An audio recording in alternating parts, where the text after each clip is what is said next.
He built an empire, raised 4 kids alone, and never asked for anything back. But when the suits came off and the doctors walked away, would his children still stand by him when all he had left was love? Or had success made them strangers to their own father?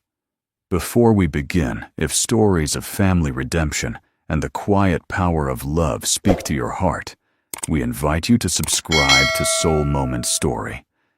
Every story here is a reminder that kindness still matters, and that the most valuable things in life aren't things at all. Now let's begin. You built this empire, Dad, but if you can't stand up anymore, maybe it's time someone else took the wheel. The words hung in the boardroom like smoke, cold, heavy, laced with ambition. Thomas Barrett didn't flinch, but his fingers trembled just slightly beneath the polished oak table. Outside, the Los Angeles skyline burned gold in the late afternoon. Inside, it was war cloaked in tailored suits and legacy perfume. The Barrett & Co. quarterly board meeting was supposed to be routine. Instead, it felt like the prelude to a coup. Thomas, 65, sat at the head of the table, his silver hair perfectly parted, jaw tense. His blue eyes scanned the room. Every face, once familiar, now looked carved from marble. His eldest son, Gavin, leaned forward, his Rolex catching the light like a blade. "I'm not saying you're done," Gavin said smoothly. "But maybe you need rest. We all want what's best for you and the company." Thomas's voice came quiet, almost too quiet. "Did you rehearse that?" A murmur of unease flickered through the room. Next to Gavin, Melissa, the second-born, crossed her legs, her red-bottomed heels tapping a silent rhythm. "Daddy, no one's attacking you," she said, voice syrupy sweet. "But you've been off lately. Slower. You forget numbers, names, and you've been circling the estate like vultures," Thomas said, eyes locked on hers. Melissa's smile vanished. A pin could have dropped and filed a lawsuit. Julian, the third-born, chuckled under his breath. Well, at least he's still got fight left. Thomas stood slowly. His knees ached, but he masked it. "You think this company runs on spreadsheets and speeches? I bled for this. I outworked men half my age for 40 years. And you want it. No, like a birthday gift," Dad Gavin interrupted, rising. "This isn't about ego." But Thomas didn't hear the rest. His breath caught. His hand gripped the table's edge. For a second, the room spun, and then he collapsed. Papers flew. A glass shattered. Melissa screamed. Julian swore and jumped to his feet. "Dad." The boardroom exploded in chaos. Chairs screeched. Aides rushed in. Phones dialed 911. Gavin stood frozen knuckles, his eyes wide, with a fear that didn't look entirely pure. Within minutes, Thomas Barrett was being wheeled down the corridor on a stretcher. Oxygen mask on. Unconscious. Pale. But just before the elevator doors closed, his hand twitched, and not one soul noticed. 3 hours later, the Barrett mansion was cloaked in silence. A fire cracked in the marble hearth. Expensive wine sat untouched on the credenza. The family had gathered Melissa and Silk, Gavin, pacing in his tennis whites, Julian on his 3rd glass of bourbon. And then came the sound of keys at the door. Claire, the youngest, the outsider, the daughter no one expected to show. She stepped in quietly, her suitcase scuffed, her sweater modest, her eyes scanning faces with caution. Everyone turned. Claire Melissa blinked like she'd seen a ghost. "You're here?" Claire nodded. "I heard about Dad," Julian scoffed. "Didn't think you'd make it. Thought you were too busy saving the world one 6th grade essay at a time." Claire ignored him. "How is he?" Melissa sighed dramatically. "They said it's neurological, something degenerative. Maybe Parkinson's. Maybe worse." He collapsed in front of the board, Gavin added. He couldn't even stand. Claire's face changed, but she didn't sit. She didn't cry. She just said softly, "Where is he upstairs?" In his suite, Melissa said. But he's sleeping. Don't wake him. The doctor said rest is critical. Dr. Maxwell Claire asked. Julian raised a brow. Yeah. You remember him? I remember everything, Claire said. She turned toward the stairs. Wait, Gavin called out. Claire, you haven't been around. Don't make this your re-entry act. Claire stopped, looked back at him, not angry, just tired. You think I'm here for an audience? She said. He's still my father, Gavin. Whether or not you think I earned the right to care. And she walked away, soft footsteps on hardwood, like a ghost returning to a house that had forgotten her. In the dim master suite, Thomas Barrett lay in bed. Still. Fragile. His skin pale beneath warm lamplight. Claire stood in the doorway, heart pounding. The man who once carried her on his shoulders now looked like he could be swept away by a gust of wind. Hi, Dad, she whispered. No response. She stepped in quietly, sat beside him, reached for his hand. It was cold. She closed her eyes. I never stopped missing you, she whispered. Even when you stopped calling. Even when you said I didn't belong in this family. Still no response. So she just sat there and stayed. Long after the rest of the house forgot he was upstairs. Long after the wine was gone and the arguments began again. And in that silence, in that soft, unseen moment, the first test had already begun. And she had already passed. The next morning brought no peace. The Barrett estate, normally quiet, regal, felt like a house waiting for a will to be read.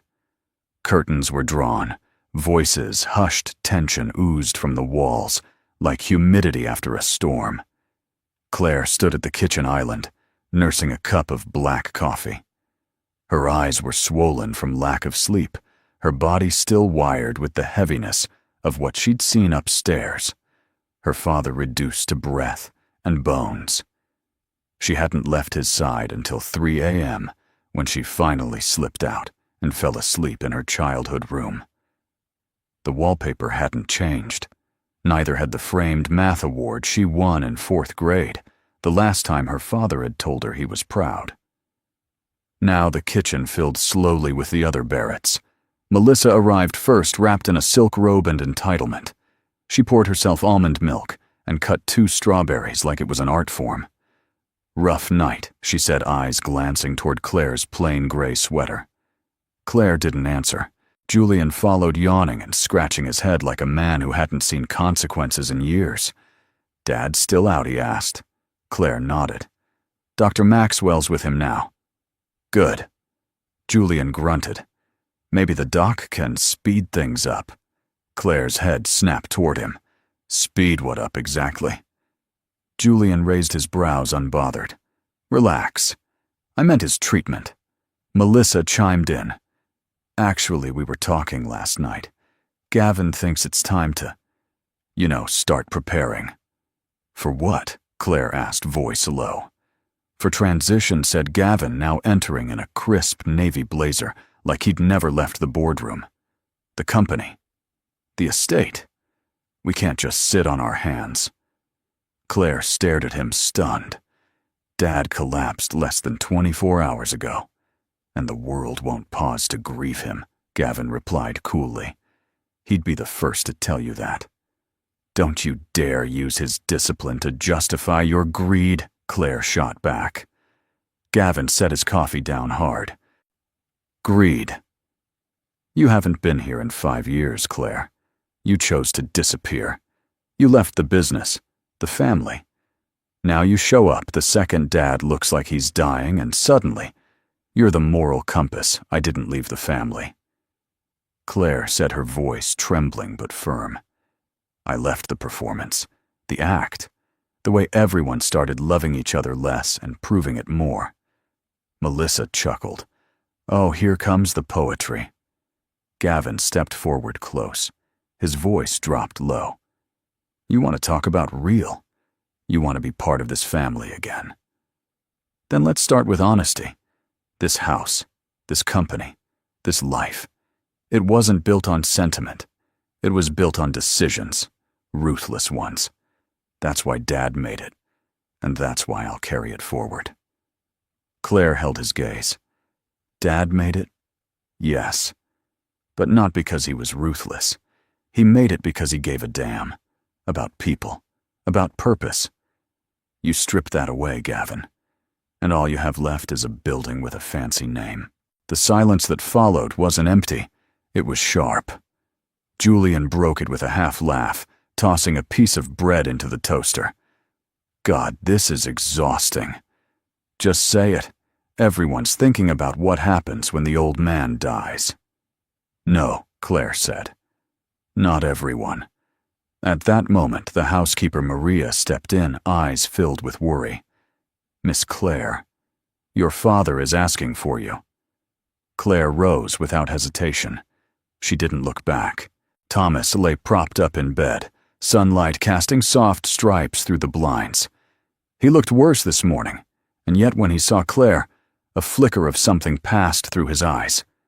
Not relief. Not joy. Something more complex. You asked for me, Claire said gently. Thomas blinked slowly. His lips trembled. Water. She poured him a glass and held it to his lips. His hands were too shaky to lift it. When he finished, he breathed deeper. His breath like sandpaper over dry wood. I heard them downstairs, he murmured. Claire sat beside him, her fingers wrapping around his. I'm sorry you had to, she whispered. Thomas swallowed. I told them once. This company was built on steel and backbone. But now, all I hear is scraping forks. Claire bit her lip. They're scared. He turned his head slightly. And you. She hesitated. I'm not here for what's next, Dad. I'm here for what's still here. His hand tightened slightly around hers. There was a pause. Do you remember that old tree swing? He asked suddenly. Claire smiled through her tears. The one you built from the tire. In the backyard. You were 6. Screamed like hell every time I pushed too high. I was terrified you'd let go. Thomas coughed a rough, broken sound. I never would have. Claire lowered her head beside his hand. I know that now. He closed his eyes. Downstairs, Gavin stood with Melissa and Julian in the living room, unfolding a set of legal documents. I spoke to the estate attorney, he said. If Dad's condition deteriorates, we can file for interim power of attorney. We can manage operations, even sell assets if needed. Julian raised a brow. We're doing this already. Melissa shrugged. He's barely speaking. He's not capable. No, said a quiet voice behind them. They turned. Claire stood at the base of the stairs, her face pale but firm. He's still capable. And until he's not, no one makes a move. Gavin scoffed. You think he's going to bounce back? Claire stepped closer. No, I think he deserves better than vultures hovering while his breath still fogs the mirror. Melissa folded her arms. Don't get sanctimonious, Claire. You didn't even come to Mom's funeral. Claire's jaw tightened. Because Dad told me not to. The silence was absolute. Claire took a breath. You can play whatever game you want, but I'm staying. And I'm not going anywhere until I know he's not alone. Then she walked past them, calm, composed, each step a quiet rebellion against everything they had become. And for the first time since Thomas Barrett fell, someone in that house was finally standing. Claire awoke before the sun.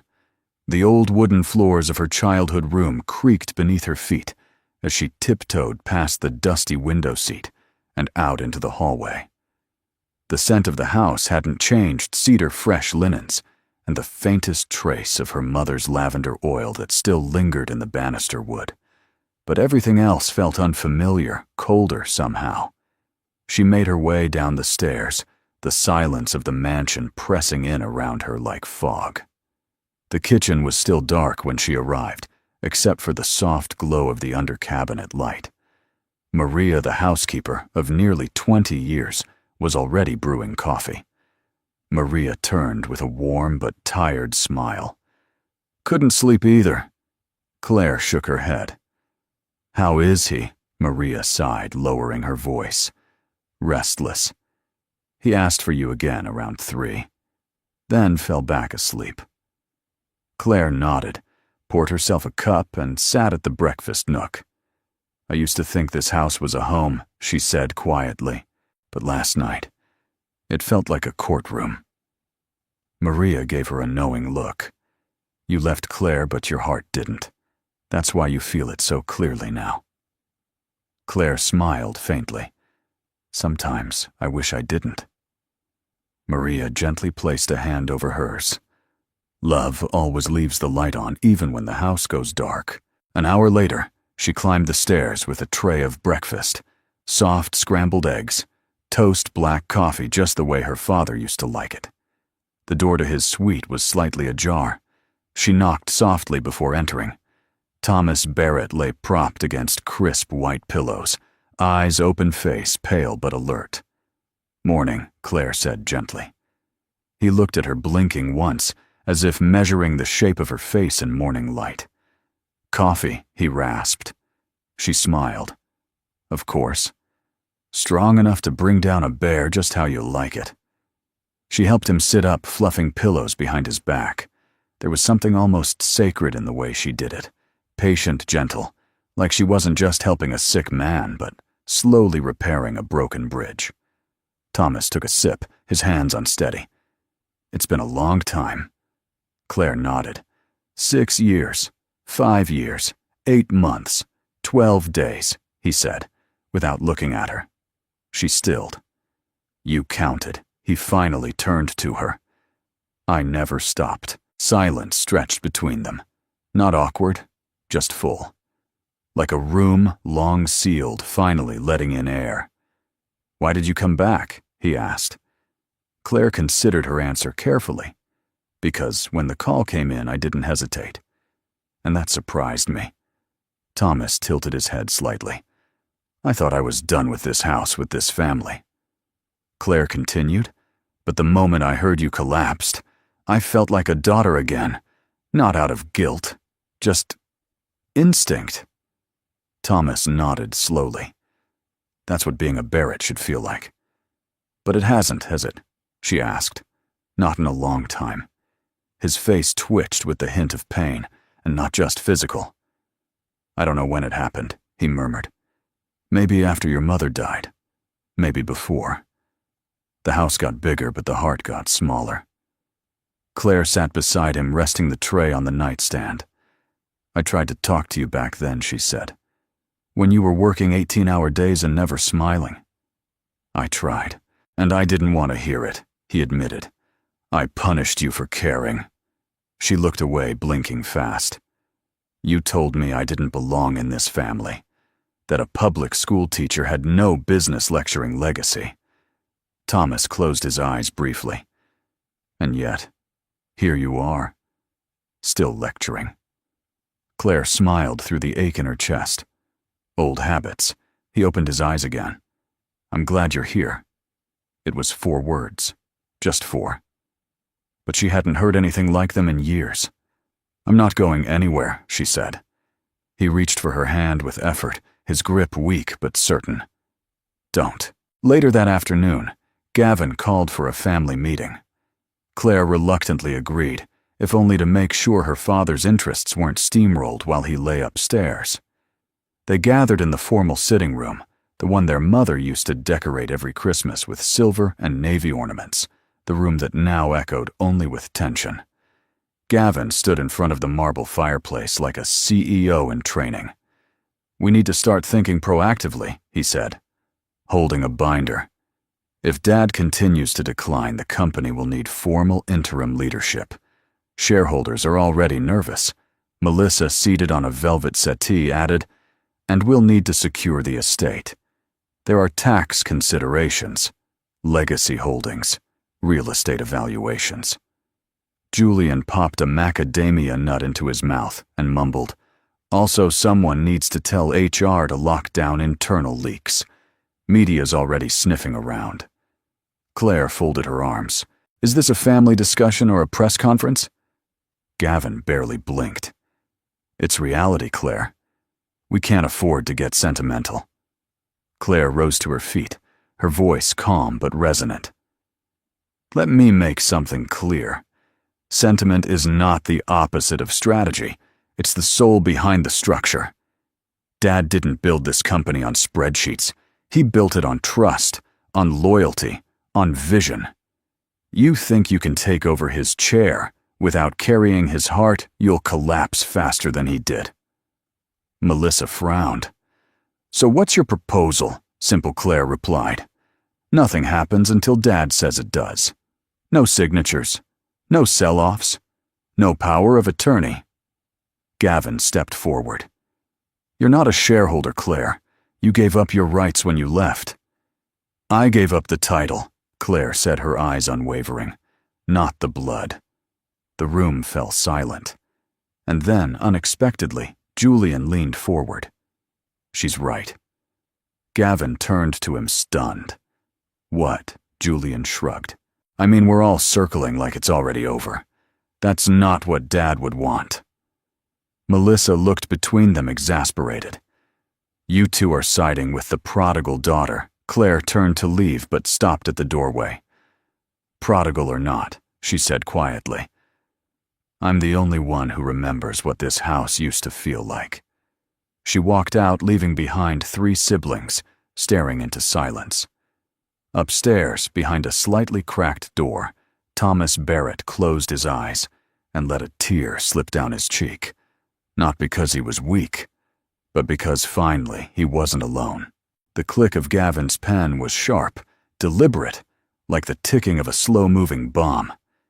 He stood alone in their father's private study, a room few had ever entered without invitation. Framed architectural sketches lined the walls. A globe rested in the corner, dusty from years of disuse. Behind the walnut desk lay a locked cabinet with files labeled in neat block handwriting. Federal contracts, legacy accounts, personal trusts. Gavin's gaze fixed on one drawer in particular. Confidential Sunset Holdings. He tapped the folder once, then again. Sunset Holdings owned the family's most valuable properties, 2 corporate towers in Chicago and the West Bay Development Project. Liquidating just one could fund a full quarter of company operations, or better yet, cover the launch of Gavin's visionary expansion plan he'd drafted months ago, but had never shown his father.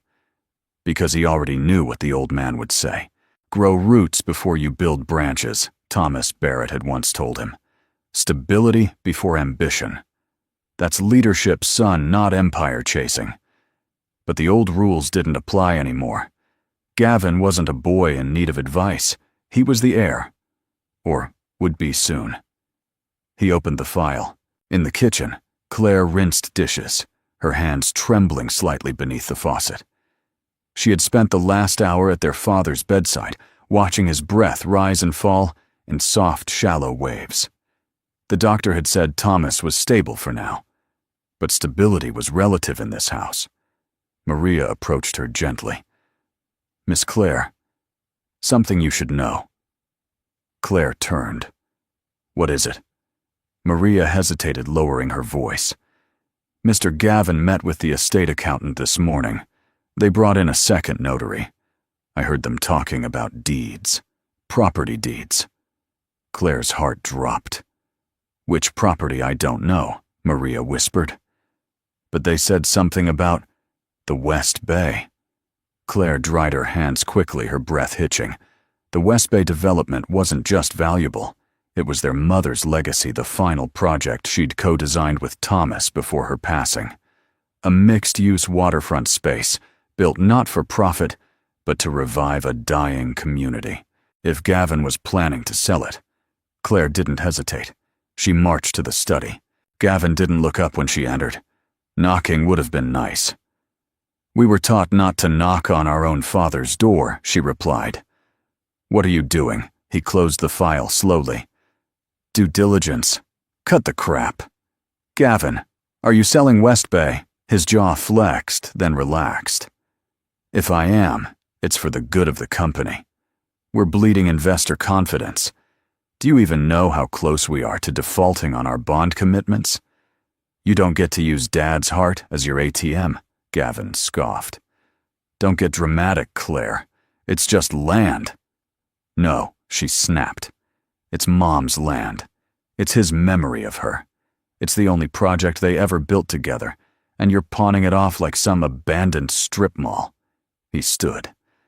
You don't understand business. She stepped closer. And you don't understand legacy. His voice turned cold. This company was never meant to be sentimental. You can't lead with your heart and survive in this world. Claire didn't blink. That's why you'll never lead it. Because you think heart is a weakness. Gavin's fists curled. You don't belong here. You left. She met his gaze steady and unwavering. And yet here I am. The only one still fighting for what matters. Later that evening, the family gathered in the living room under the pretense of transparency. Melissa sipped from a crystal flute. Julian sat slouched on the leather couch phone, in hand, tapping through crypto charts. Claire remained standing. Gavin cleared his throat. I've authorized the legal review for the sale of the West Bay property. Claire's breath caught. Melissa's brow lifted. You what? It's undervalued, underperforming, and strategically obsolete, Gavin continued. We can use the capital to stabilize our core operations and fund innovation. You mean fund your pet projects? Claire interrupted. Gavin ignored her. We've already begun soft negotiations with buyers. Nothing final yet. But you don't have Dad's permission, Claire said, voice rising. Julian glanced up. Do we need it? Yes, Claire said firmly. Until there's a power of attorney or an active, nothing moves. Melissa spoke cautiously. But what if he never signs anything? Are we just supposed to sit here waiting for the inevitable? Claire looked at each of them. No. You're supposed to remember who built this house, who stayed up nights building those towers you now want to gut for cash. He's not gone. He's not helpless. He's watching. A long silence. Then Julian exhaled. I don't know what's worse, that you're right, or that I didn't even think to ask. Claire's voice softened. We don't have to be this kind of family, Gavin snapped. And what kind of family is that, Claire? The kind that lets emotion bankrupt everything our father worked for. No, Claire said. The kind that remembers why he built it in the first place. She turned and walked out. Upstairs, Thomas sat in the dim quiet of his room. The door was closed, but the hallway carried every word from the floor below. When Claire entered, he didn't look at her, only whispered, They're selling West Bay. Not if I can help it, she said. Voice raw. Thomas turned slowly toward her, his face lined with pain and disbelief. I built that with your mother, he said. She picked the brick color. She designed the rooftop gardens. Said kids needed green places to dream. Claire knelt beside him. Then we won't let them tear it down. He closed his eyes. I'm tired, Claire. She held his hand. Then rest. I'll stand for both of us. He squeezed once, weak but certain. Outside the window, the city lights flickered across the bay, distant, defiant, and still standing. Just like her. The knock on Claire's bedroom door came just after midnight. 3 soft taps, hesitant. Then silence. She opened it to find Maria still dressed in her apron, face pale beneath the dim hallway light. I'm sorry, Miss Claire, she whispered. It's your father. He's burning up. Claire didn't wait for another word. She was already running. The master suite was heavy with heat. The fireplace hadn't been touched, but Thomas Barrett lay shivering in a tangle of soaked sheets, his forehead glistening with sweat. His breathing was fast, shallow, and uneven, like wind catching against torn sails. Claire rushed to his side, pressing the back of her hand against his cheek. It was burning. Dad, she whispered. Hey, I'm here. I'm right here. His eyes fluttered open but didn't focus. He mumbled something. Inaudible, garbled. "Maria, get a cool towel," Claire said urgently. "And call Dr. Maxwell. Now." Maria nodded and hurried off. Claire gently lifted his head and placed a second pillow beneath it. "You're okay," she whispered. "You're okay. I've got you." Thomas coughed, deep, dry rattling. It shook through his chest like it was trying to escape him. Claire sat down beside him and reached for his hand. It was limp, but he squeezed back just faintly. "Don't leave," he rasped. "I won't," she said. "I'm not going anywhere." Downstairs, the fireplace crackled in the sitting room. The rest of the Barrett siblings were awake, now called in by Maria. Melissa lounged on the arm of the couch, silk robe, wrapped tight around her frame. Julian paced, barefoot phone pressed to his ear. Gavin stood at the bar cart, pouring himself a scotch, like the world wasn't unraveling upstairs. "He's feverish," Claire said as she entered, voice low and clipped. "Dr. Maxwell's on his way." Gavin raised an eyebrow. "It's not unexpected. His immune system's compromised." "Don't pretend this is normal," Claire snapped. "You're acting like we're preparing for a quarterly report, not watching our father deteriorate." Gavin downed the scotch in one gulp. "What would you like me to do? Cry at the staircase?" Melissa cut in her voice. "Cool. Claire, we're all upset. But drama doesn't help anyone." Claire stared at them, a bitter smile forming.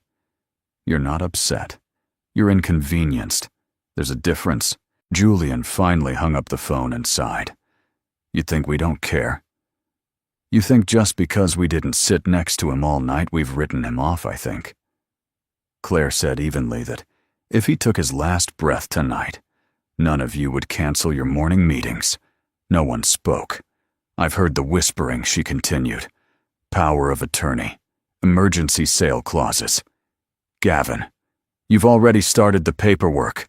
Don't deny it." Gavin stepped forward. "Claire," she cut him off. "He asked me not to leave, so I won't. But if any of you try to take another piece of this house, this company, this family before he's gone, I will burn every legal bridge you think protects you." Julian let out a soft whistle. "Well, there's the Barrett backbone." "No," Claire said quietly. "That's the Barrett heart. And it's the one thing this house used to have." She turned and walked out, back up the stairs, back into the heat of the room, where Thomas Barrett lay fighting shadows in his sleep. By dawn, the fever had broken. Dr. Maxwell had arrived, administered fluids, checked vitals, and left a warning. "He's fragile. Another night like this could be catastrophic." Claire stayed at his bedside, watching the rise and fall of his chest as the morning light filtered through the blinds. Her father was a man of steel and edges, but now he was soft clay in time's hands. The silence between them felt heavier than the oxygen tank beside his bed. When his eyes finally opened, they landed on her. "You stayed," he whispered. Claire smiled faintly. "You asked me to." He nodded, slow and grateful. "I had a dream," he said. "Your mother. She was planting something." Claire reached for his hand. "What was she planting?" "I don't know," he said. "But she looked peaceful." Claire swallowed hard. "Maybe she was reminding you that roots matter." He looked at her, and for a long time neither of them spoke. Until finally he said, "I never thought you'd come back." Claire blinked. "Neither did I." That afternoon, Diana arrived. The stepmother. Elegant, perfumed, always just slightly too cold. She hadn't been seen in weeks. Rumors had circulated Palm Springs, maybe New York. Claire didn't care. Diana stepped into the master suite without knocking. "Well," she said, looking around. "It still smells like illness in here." Claire stood her back, stiffening. "I didn't know you were back," Diana said to her voice brittle. "I never left," Claire replied. Diana walked closer to the bed, glancing briefly at Thomas. "He looks awful." "He almost died last night," Claire said. Diana sniffed. And still no nurse. Still doing the Florence Nightingale act yourself, Claire's voice dropped. What do you want, Diana? I want to clean out the guest room, she said. I can't keep sleeping on that lumpy mattress in the garden wing. Thomas should be moved. Claire stepped between her and the bed. He's not going anywhere. Diana raised an eyebrow. Excuse me. He's not some piece of furniture you shift to make your morning more comfortable, Claire said. This is his room, his space, and until he says otherwise, he stays. Diana's eyes narrowed. You forget yourself. No, Claire said firmly. I'm finally remembering who I am. Diana turned on her heel and left, slamming the door behind her. Thomas stirred. What was that? Claire smoothed the blanket over him. Nothing important. Just rearranging the furniture. He chuckled, weak but real. And for the first time in days, Claire laughed too. Not because anything was funny, but because somewhere deep in her bones, she could feel the foundation shifting. The house may not be a home yet, but maybe it could be again. The storm rolled in just after dusk. It wasn't the loud kind. No thunder cracked. No lightning split the sky. It was slow and steady, a cold rain that whispered against the windows and soaked the hedges with melancholy. Claire sat by her father's bedside, the soft light of the bedside lamp pooling over his face like gold. He was asleep again, thinner than ever, his skin pale as old paper. His chest rose and fell in a rhythm that no longer felt reassuring but borrowed. She reached for a cloth and gently wiped his forehead. The fever hadn't returned, but his body was trembling beneath the blanket. His once powerful hands now looked fragile, veined like glass beneath the skin. She watched him, and her thoughts drifted not to the company, or the estate, or even her siblings, but to a day that had stayed buried for years. She was 10. There'd been a terrible storm then, too, hail bouncing off the roof wind so loud it drowned out the TV. She was crying in her room, terrified, clutching her teddy bear. And then the door creaked open. Thomas Barrett had walked in, boots, muddy jacket, soaked hair dripping from rushing home in the storm. He didn't say a word. He just sat on the edge of her bed, picked her up like she was 5 again, and held her. You're safe, he whispered. Daddy's here. Nothing can touch you now. It was the only time she'd ever seen him vulnerable. Not weak, but soft. She'd never forgotten it. Now, as the rain whispered against the Barrett windows again, she whispered the same words back to him. You're safe now. I'm here. Nothing's going to touch you. His eyelids fluttered. He wasn't fully conscious, but he heard her. She knew he did. Downstairs, the siblings had gathered again. But this time, it wasn't over property or power. It was panic. Melissa paced the foyer, her heels clicking like a metronome. We can't keep going like this. The board's calling for a formal update. Investors want statements. Gavin stood by the bay windows, arms folded. If we say he's incapacitated, we open the door to shareholders questioning our control. If we say he's fine, we're lying. Julian chimed in, arms crossed. I got a call today. Someone offered to buy our licensing rights. $40 million. Up front. Melissa stopped pacing. Who Julian shrugged. A venture capital firm in Seattle. They want to modernize the Barrett brand. That's code for gut it and rebrand it with robots, Gavin muttered. We may not have a choice, Julian said. Yes, Claire said from the stairs. You do. They all turned to see her dressed in a soft blue sweater, her hair pulled back, eyes exhausted, but steady. She's awake, Melissa said, exasperated. Claire stepped off the final stair. I've been awake for 6 days. You're just now noticing. Julian threw up his hands. Great. More lectures? No, Claire said. Just one question. She walked into the center of the room and faced them. When did we stop being a family? They didn't answer. Was it when Mom died? Or when Dad started missing birthdays? Was it when you started seeing shares instead of siblings? Gavin clenched his jaw. This again? Yes, Claire snapped. This again. Because while you've been chasing signatures and asset portfolios, he's upstairs fighting to stay alive, and none of you have sat beside him. Melissa crossed her arms. And that makes you what, St. Clair? No, Claire said softly. It just makes me a daughter. A long silence followed. Then surprisingly, Julian sank into the leather armchair. I don't know what I'm doing anymore, he admitted. I thought if I kept pushing forward, it would all make sense. Claire nodded slowly. It doesn't. Not until you slow down enough to remember why you're moving at all. Melissa didn't speak, but her eyes softened. Gavin stayed quiet the longest. When he finally spoke, it was without the sharp edge he usually carried. I don't know how to sit still, he said. Dad never did. Claire looked at him with something like understanding. That's why it scared you when he collapsed. Because for the first time he stopped. And you didn't know what to do. He didn't respond. But he didn't deny it either. That night, Claire sat beside Thomas again.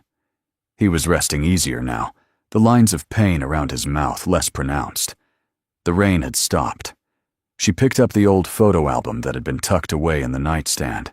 It smelled faintly of cedar and age. She turned the pages slowly one by one. Her parents on their wedding day, her mother radiant, her father stunned, as if he'd been handed something too beautiful to keep. Claire as a toddler, hands covered in paint, standing in front of the first Barrett project, a community center with a garden and no gates. Her father laughing, holding her on his shoulders. She looked at the man in the bed, then back at the photo. Somewhere between those two images was the truth. He wasn't just her father, he was their foundation. And if they lost him, not just the man, but the meaning behind him, everything they built would fall. She leaned forward, kissed his temple, and whispered again. You were the strength. Now let me be yours. Outside, the first rays of dawn stretched over the city. And for the first time in years, the Barrett house didn't feel like it was waiting for a funeral. It felt like it might just be waiting to live again. The invitation came not by phone, but by formality. A cream-colored envelope hand-delivered to each sibling's suite by Maria early in the morning. Embossed in gold lettering were 5 words that made Claire's heart twist. Meeting regarding estate matters. 10:01 a.m. Claire didn't need to guess who had summoned it. When she entered the study an hour later, the others were already seated. Melissa wore black silk and pearls like she was attending a premiere. Julian scrolled through his phone until Gavin shot him a look. And Gavin, always, the commander, sat at the head of the room with a legal pad, a fountain pen, and a face carved from granite. Claire took the seat closest to the window. She didn't greet anyone. They didn't greet her. Then the door opened. Mr. Hollis, the family's longtime estate attorney, stepped in. Tall, gray-haired, and precise, he wore the same navy suit he'd worn to their mother's funeral. Thank you all for coming, he said. No need to thank us, Gavin said. Let's get this over with. Mr. Hollis offered a polite nod, opened his leather folder, and began. As per your request, I am here today to clarify the legal status of Thomas Barrett's estate, specifically his will powers of attorney and designated successors. Claire's stomach tightened. Melissa leaned forward. Let's start with the will. We all know he was planning to update it after Mom passed. Did he finally do it? Mr. Hollis looked up, his expression unreadable. There is no will, he said, calmly. A beat of stunned silence. No what? Gavin asked. No valid signed and notarized last will and testament has been filed or registered by Mr. Barrett, Hollis replied. He had initiated several drafts, but none were executed under the law. Claire's eyes widened. She turned to look at Gavin.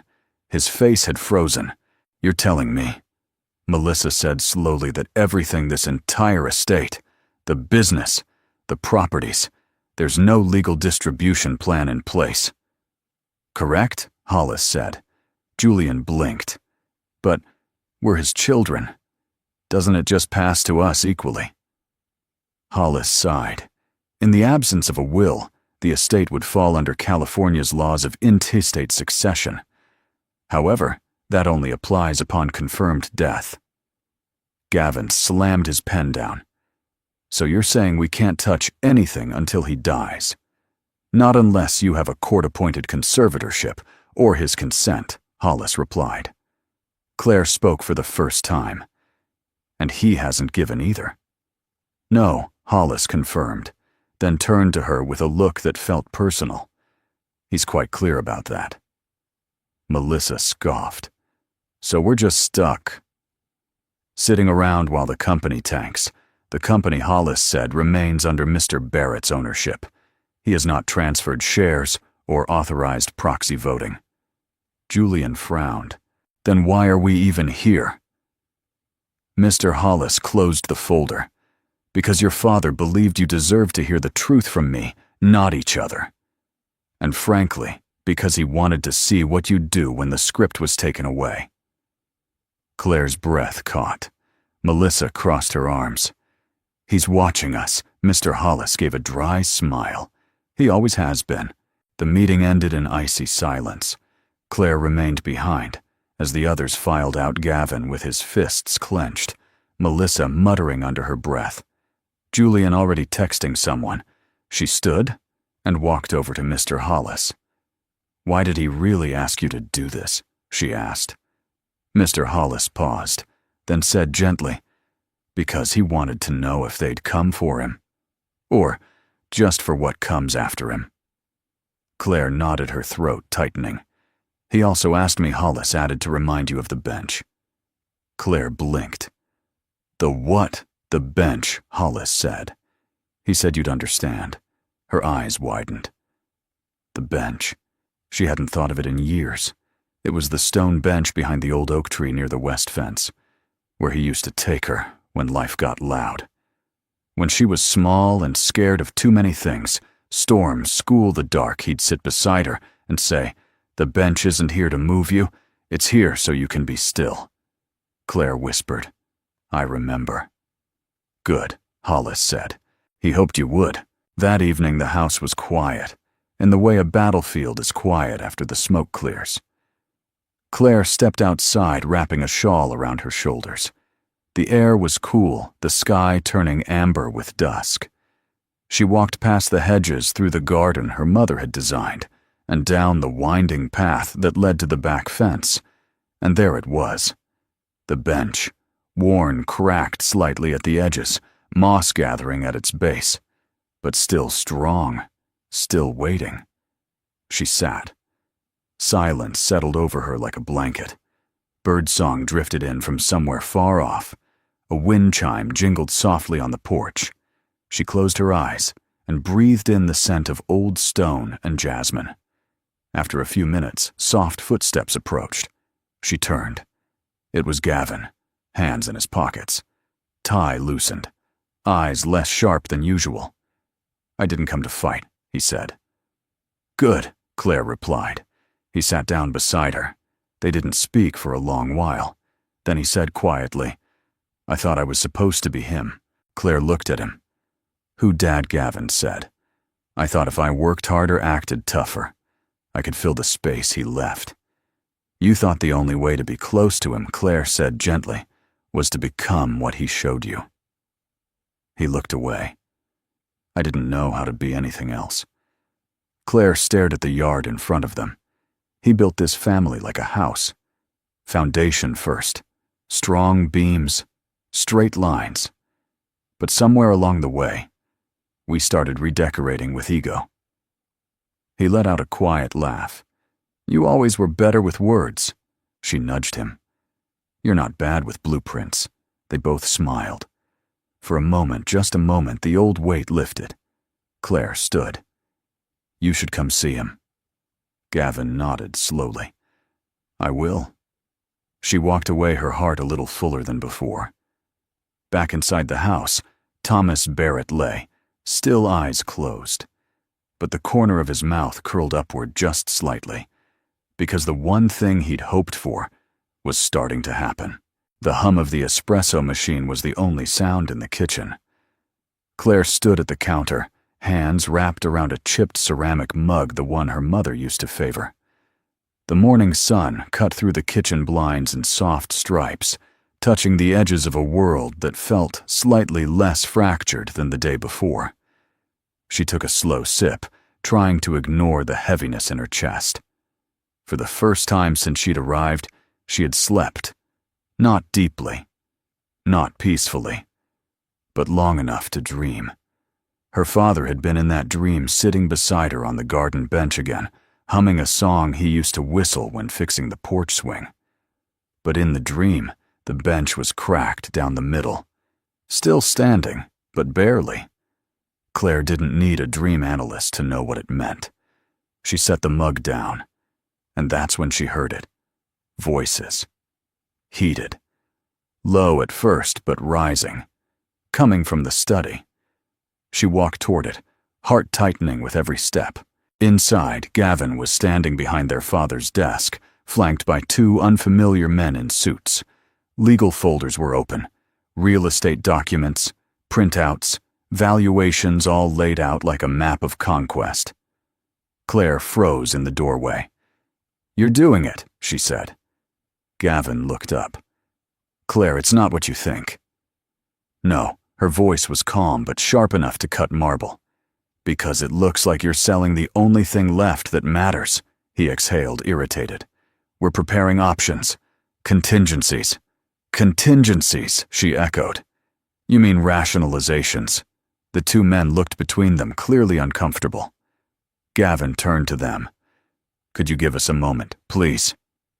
They nodded and exited. Claire walked slowly into the room, stopping at the edge of the desk. "You said you wouldn't move until Dad gave his word." Gavin's jaw tightened. "And how much longer are we supposed to wait, Claire?" He can barely form sentences. The company's running out of time. The board's pressing. We're not children playing house anymore. "No," she said. "We're not." Which is exactly why this, she gestured to the papers, is a betrayal. He looked at her, eyes glinting. "You think standing by a sick bed makes you a savior?" She didn't blink. "No, but it keeps me human." Gavin circled the desk, suddenly full of motion. "You want to know the truth, the real truth? Fine. I've been working on this company since I was 22. I gave up law school. I gave up time, relationships. I gave everything to prove I could be the man Dad expected me to be." Claire's voice softened. "No one asked you to do that." "Exactly," he snapped. "No one asked. But I did it anyway. Because I thought maybe one day he'd look at me and say, 'Well done.' Not, 'You should have been more like your sister.' Not, 'Claire had more heart.'" She stared at him, stunned. "That's what this is about." He looked away, ashamed. "You were always his favorite." "No," she said, voice quiet. "I was just the only one who ever disappointed him to his face." He looked back at her. "I never played perfect," she continued. "That's why he trusted me when things fell apart. Not because I was better, but because I was honest." Gavin didn't speak. Claire took a breath. "You want to earn his legacy? Then stop carving it up while he's still breathing." Gavin's shoulders dropped, and for a moment, just a moment, he looked like the boy who used to help her build couch forts in the den. But the spell broke when the door swung open, and Melissa stormed in. Her voice was sharp as glass. "Is it true you're selling the West Wing property?" Gavin blinked. "It's just a conversation. That was my inheritance," she snapped. "Dad promised me that land." Claire turned. "Promised he hasn't signed a thing." Melissa rounded on her. "Of course he hasn't. He was waiting. For the right moment. for clarity, for peace, and you're ruining it." Claire frowned. "I'm ruining it. You show up after years." Melissa spat with your soft voice and your tragic teacher's salary, and suddenly, we're all villains. Claire didn't respond. Newsflash. Claire Melissa sneered. Love doesn't pay for lawyers, or medical bills, or mortgage interest. Maybe if you'd stuck around when Mom died, stop, Claire said sharply. But Melissa wasn't done. "No, you don't get to stop me. Not after disappearing during the worst year of our lives and showing up now like a martyr. You ran away. You let us carry it. You let me carry it." Claire's face fell. "You think I left because I didn't care? You left because you couldn't handle reality." "No," Claire said, her voice breaking. "I left because no one was willing to grieve her out loud. We just went back to work, to meetings, to pretending she never existed. I couldn't do that." Silence, a long, raw silence, and then another voice spoke, low, scratchy, from the doorway. "You shouldn't have had to." They turned. Thomas Barrett stood there, pale, unsteady, but standing. One hand on the doorframe, the other gripping his oxygen cart. His eyes were clear, wet at the corners, but clear. Claire rushed to him. "Dad," he raised a hand. "I'm all right," he said hoarsely. "Let me speak." No one moved. "I heard you," he said. Voice low. "All of you. Every word." He looked at Gavin. "I saw your work, your sacrifices. But leadership isn't about who bleeds the most. It's about who stops others from bleeding." Then to Melissa. "I saw your pain. I know you felt abandoned, but money won't patch a grieving heart." Then to Claire. "And you never asked for anything, but you gave me back everything I'd forgotten." He looked around the room. "I'm not dead," he said, his voice rising. "And until I am no one sells signs or decides anything without my voice in the room." Gavin stepped forward. "Dad, you shouldn't be standing." Thomas raised his hand again. "I've been lying down long enough." He turned and walked out. Claire followed him, slowly, tears in her eyes. And behind her, the house finally remembered how to be quiet. Not from tension, but from respect. They found him on the back porch the next morning, already dressed in his thick flannel shirt and a pair of worn boots no one had seen in years. The oxygen tank was still beside him, tubing looped over one ear, but Thomas Barrett looked less like a patient and more like a man reclaiming his place. He was sipping black coffee steam, curling into the brisk morning air. The old rocking chair creaked gently beneath him, the same one Claire used to climb into as a child, when the thunder rolled through the valley. Claire stepped outside first. "You shouldn't be out here in the cold," she said softly. He didn't look at her, just nodded toward the rising sun. It's the only thing that shows up without asking anything in return. She sat beside him. A long pause passed between them, gentle unsaid necessary. Then he spoke. "Gavin thinks I never saw him." Claire didn't respond. Thomas continued, "But I did. I saw the late nights, the stress, the way he tried to stand taller every time I walked in the room. I saw all of it." "Then why didn't you tell him?" Claire asked. "Because I thought I didn't need to," Thomas admitted. "I thought love was implied, that it didn't need saying." He turned to look at her. "But it does. Doesn't it?" Claire's eyes glistened.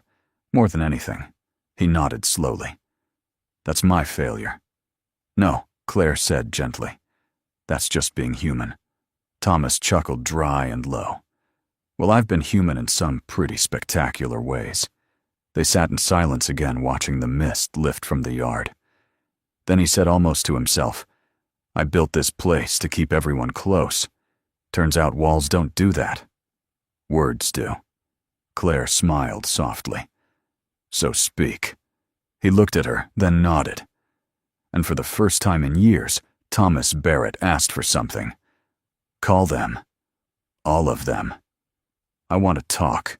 Properly. The family gathered in the drawing room that afternoon. No contracts. No lawyers. No agendas. Just chairs circled like a campfire. Thomas sat at the center, bundled in his robe, oxygen tank humming beside him. But his voice was clear, his eyes sharp. He looked around at his children, Gavin jaw clenched, but eyes open. Melissa, arms folded, but silent. Julian for once not checking his phone, and Claire steady as ever beside him. I asked you here, Thomas began, because I've realized I may not get many more chances to say what needs saying. And I won't waste what's left of my breath talking about stocks or deeds. He paused. I want to talk about you. He turned to Gavin first. You tried so hard to be strong, son. So hard to be me. But I never wanted you to carry what I carried. I wanted you to build on it, not live under it. Gavin looked down, his hands clutched together, like he didn't trust them to stay still. I was proud of you before you ever earned a dime, Thomas said. And I'm sorry I didn't say that when it mattered most.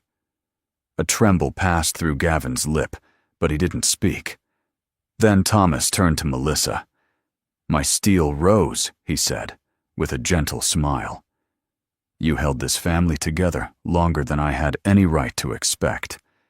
You did it with fire, and I mistook your flames for defiance. Melissa blinked, hard eyes shimmering. You didn't fail me, he said. I failed to see you were trying to lead in the only way you knew how. She swallowed, her voice low. I just wanted you to lean on me. Just once. He reached for her hand and squeezed it. I'm leaning now, he whispered. Then came Julian. I worried for you, most, Thomas admitted, because you ran from everything too fast to ever feel it catch you. But you've got more heart than any of us. You see beauty in things we all ignored. Julian chuckled softly, tears in his eyes. Like leather briefcases and antique bar carts, Thomas grinned. Exactly. And then he turned to Claire. His voice softened. You brought me back to life. Not because you stayed, but because you saw me. Claire's voice trembled. I never stopped. He nodded. And I never said, thank you. She reached forward, took his hand, and kissed it. You're welcome, she whispered. Thomas looked at all of them, then sat back exhausted, but glowing with something unspoken release. I don't have a will, he said. Not yet. But I will. He paused. It won't be about land, or money, or the company. He looked at them one by one. It'll be about legacy. Not what you take, but what you give. How you lead with kindness. How you forgive. How you remember. No one spoke. And in the stillness that followed, something settled. A peace none of them expected. Later that evening, Claire stood in the hallway, looking at an old photo on the wall.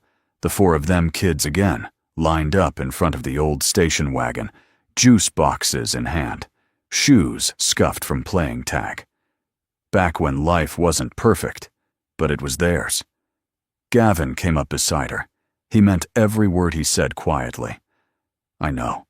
I'm going to try, Gavin added. Claire smiled. So am I. A long pause. Then Gavin said, Do you think he's dying? Claire's voice was calm. I think he's living. More now than ever.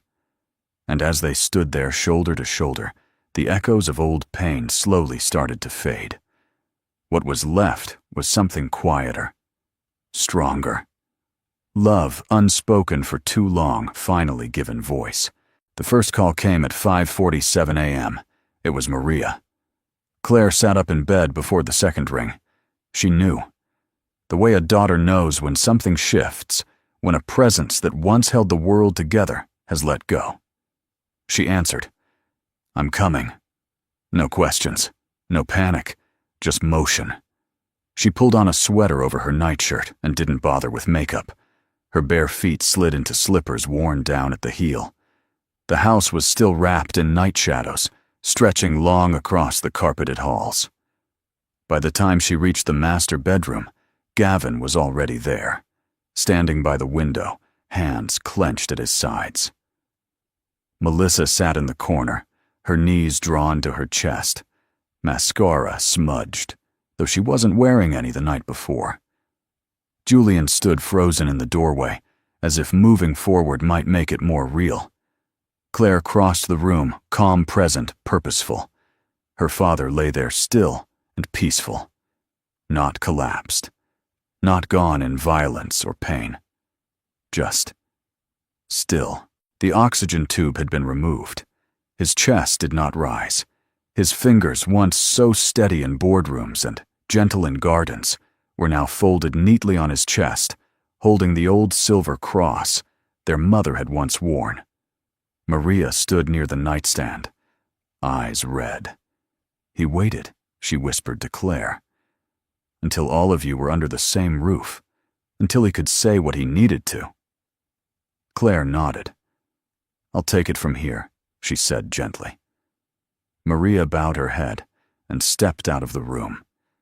Claire reached out and brushed the last strands of silver hair back from her father's forehead. "Thank you," she whispered. Not just for the final words, but for everything he'd never had the language to say. The funeral was set for 3 days later. They kept it private. No investors, no journalists, no board members with sterile condolences, just family, close friends, and a few men from the old lumberyard who remembered when Thomas Barrett used to bring his kids around on Saturdays, passing out donuts and letting them climb on forklift pallets. The chapel was modest, wood-paneled with high-arched windows that caught the morning sun. No extravagant flower displays, just a single arrangement of white lilies and wild sage hand-picked by Claire and Melissa the night before. It was Gavin who stood to speak first. He took the pulpit slowly, one hand shaking. For a long time he began. "I thought my father only loved results. He rarely said, 'I'm proud of you.' He never said, 'I'm scared,' or 'I need help.' I thought strength meant silence." He paused, voice thick. But in the last few weeks I heard more from him than in all the years before. He didn't talk much, but when he did, he didn't waste a single word. He taught me that strength isn't about what you carry, it's about knowing when to set it down. Gavin stepped down. His voice broke as he returned to his seat. Next was Julian. He didn't walk to the pulpit, just stood from his pew, hand in his pocket, the other clenching a small object. "I found this," he said, holding up an old keychain. "He gave it to me when I was 12. I thought it was just a key to his shed. But last night, I found out it also opens the old drawer in his desk." He held up a folded piece of paper.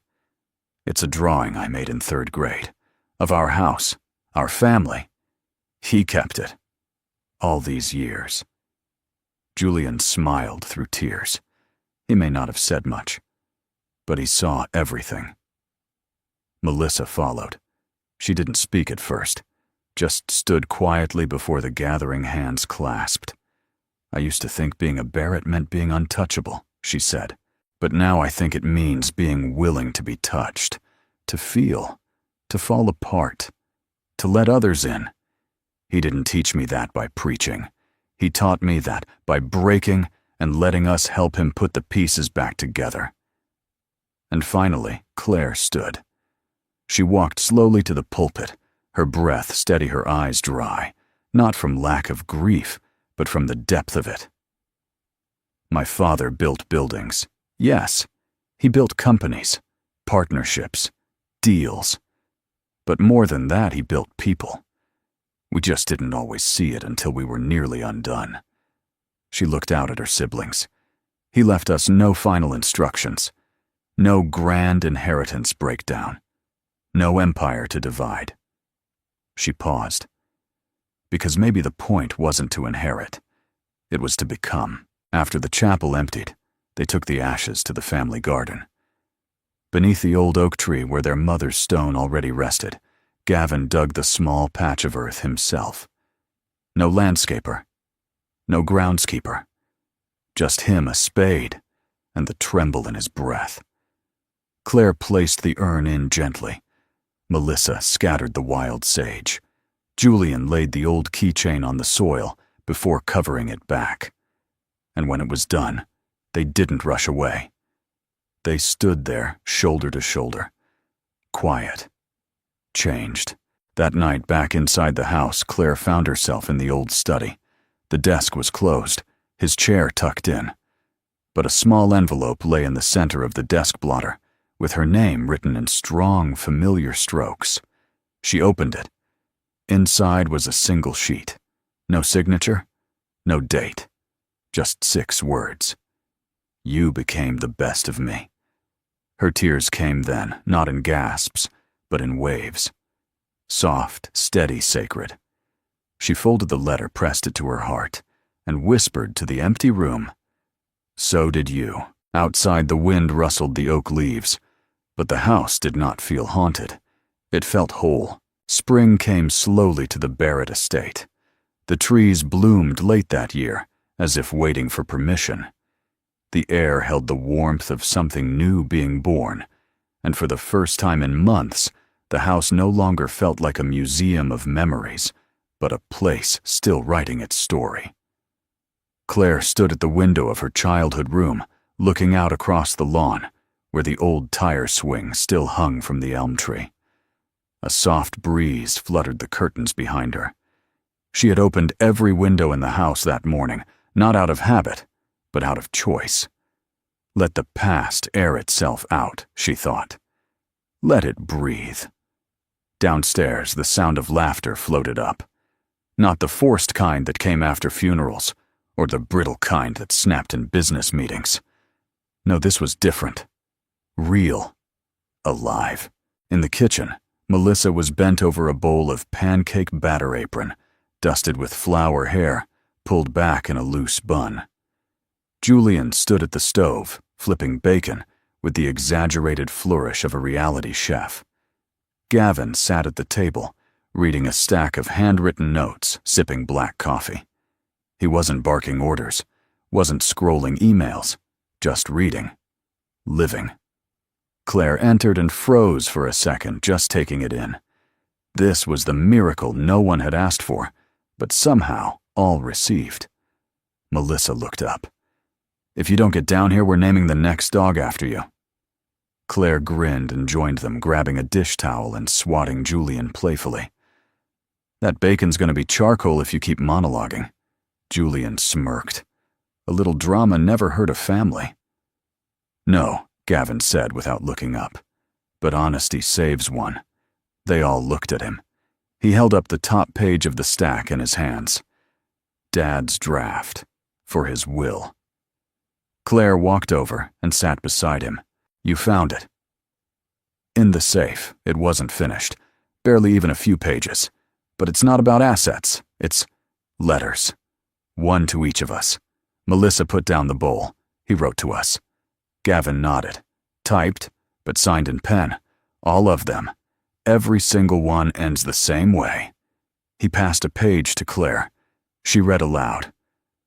May what I've built never be the thing you fight over, but the thing you build each other with. Silence fell. A reverent silence. Julian leaned against the counter, voice softer now. He didn't leave a kingdom. He left a compass. Melissa wiped her cheek with the back of her wrist. And we get to choose where it points.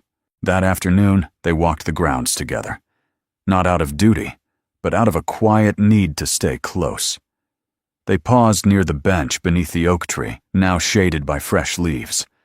Claire sat down first, then Gavin beside her. Melissa leaning against the trunk, Julian crouched on the edge of the stone path, tracing a line in the dirt, with a twig like he used to as a boy. Claire looked around and smiled. I've been thinking.